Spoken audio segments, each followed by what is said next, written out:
Est-il permis d'espacer volontairement les naissances de nos enfants afin de se reposer entre chaque grossesse?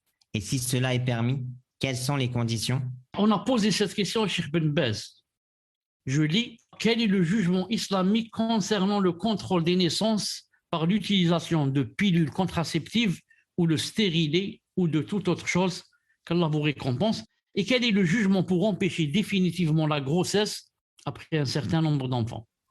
Réponse du Cheikh Ben Baz, rahimahullah ta'ala. Quant à l'espacement des naissances, il n'y a rien de mal en cela s'il y a un besoin. Comme si elle a beaucoup d'enfants et qu'il est difficile pour elle de les élever, ou parce qu'elle est malade, ou pour d'autres raisons que des médecins dignes de confiance ont vu.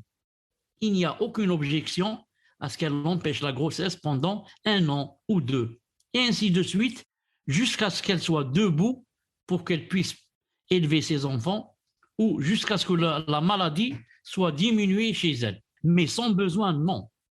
Les pilules ne doivent pas être prises et les grossesses ne doivent pas être évitées. Sans raison.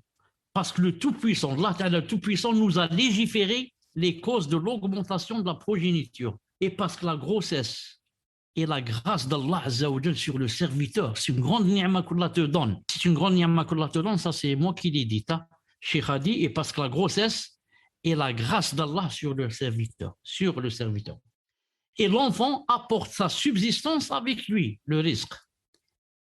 Et dans son éducation et sa fatigue, il y a une grande récompense avec la bonne intention. Tout ça, Cheikh explique que la grossesse, c'est une grâce d'Allah Ta'ala sur le serviteur. Alors, il n'est pas nécessaire de prendre des pilules ou de s'organiser à moins qu'il n'y ait un intérêt et un besoin qui l'exige, comme le fait d'avoir beaucoup d'enfants et la difficulté d'éducation, ou la maladie dont souffre la mère, ou d'autres raisons valables, que ce soit avec pilules, stérilés, piqûres ou tout autre moyen de réguler la grossesse. Quant à empêcher la grossesse définitivement, il n'est pas permis de l'empêcher complètement, sauf pour une raison, si la grossesse est un danger pour sa vie. Et les médecins ont mentionné que la grossesse est dangereuse pour elle, donc il n'y a rien de mal à l'empêcher. Sinon, c'est interdit. Et il ne lui est pas permis d'empêcher la grossesse définitivement parce qu'il lui est recommandé de chercher des enfants et de se marier. Et son mari, il lui est également recommandé de chercher des enfants et elle peut faire cela, c'est-à-dire enlever définitivement, par exemple, la grossesse, elle peut faire cela et le regretter beaucoup. Et le regretter plus tard amèrement. En résumé, il n'est pas permis d'empêcher la grossesse définitivement, sauf pour une raison utile qui est la peur de la mort. Si la grossesse est une menace pour sa vie.